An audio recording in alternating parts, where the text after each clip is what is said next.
चलो बच्चों, आज हम देखने वाले इस क्वेश्चन को। क्वेश्चन क्या हमारा, if n factorial upon 2 factorial bracket में n minus 2 factorial and n factorial upon 4 factorial bracket में n minus 4 factorial are in the ratio 2:1, find the value of n। बच्चों हमें ये वैल्यू दे रखी है, तो यहाँ से हमें n की वैल्यू फाइंड करनी है।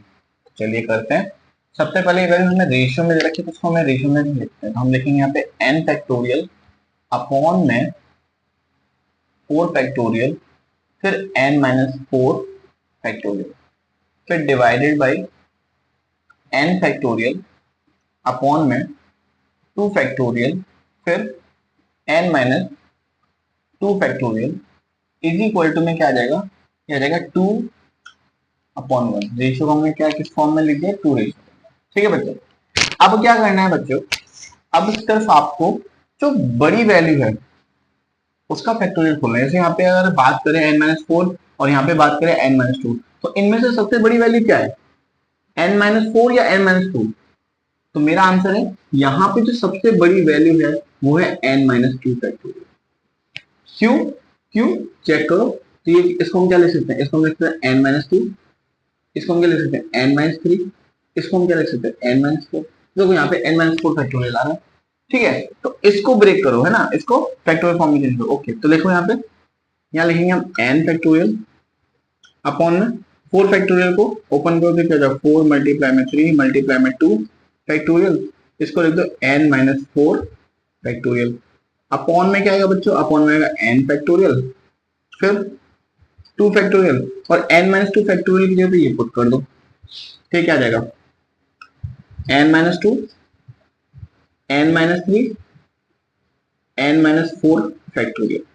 ठीक है बच्चों, अब जो कट रहा है उसको काट दो। जैसे कि n-4 फैक्टोरियल से n-4 फैक्टोरियल कट गया, n फैक्टोरियल से n फैक्टोरियल कट गया। ठीक है, और क्या कर सकते हो, जैसे 2 फैक्टोरियल से 2 फैक्टोरियल कट गया, तो यहाँ पे बचेगा क्या, तो ये ऐसे इसमें ये 2 लिख दो, है ना। अब यहाँ पे जो भी बच रहा है वो मैं यहाँ पे लिखता हूँ। जैसे कि यहाँ पे बच रहा है 4 इंटू 3, मतलब 4 इंटू 3 बच रहा है, और यहाँ पे क्या बच रहा है, यहाँ पे बच रहा है बच्चों n-2 और n-3 इज इक्वल टू में क्या है हमारा 2। ठीक है, अब इसको सॉल्व कर लो तो ये हो जाएगा 12 अपॉन में n-2 और n-3 इज इक्वल टू में 2। ये वैल्यू को उधर ले जाओ, इस 2 को उधर ले आओ, तो क्या हो जाएगा 12 अपॉन 2 इज इक्वल टू में n-2 और n-3। 2 से कट जाएगा 6 आएगा, तो आ जाएगा 6 इज इक्वल टू n-2 और n-3। ठीक है बच्चों, क्या जाएगा n-3। अब ये वाला स्टेप यहाँ पे देखो, देखो इसको मैं ऐसे लिख रहा हूँ n-2 और n-3 इज इक्वल टू में 6 को ब्रेक करो बच्चों, 6 को ब्रेक करो तो इसको हम क्या लिख सकते हैं 3 इंटू 2, तो इसको ऐसे लिख लो 3 इंटू 2।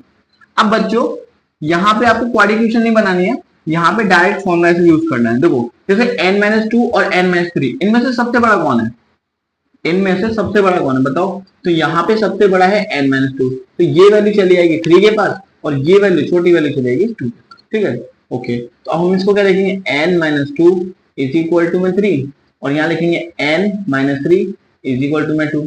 तो यहाँ से बच्चों जो वैल्यू आएगी वो क्या आएगी, यहाँ से n की वैल्यू आएगी 5, और यहाँ पे n की वैल्यू क्या आएगी, उधर आके प्लस का हो जाएगा, तो ये भी 5 आ गया। तो ये बच्चा हमारा फाइनल सॉल्यूशन आ गया, जहां पर हमारी n की वैल्यू क्या आ रही है 5, ठीक है, और यहाँ से भी क्या आ रही है 5।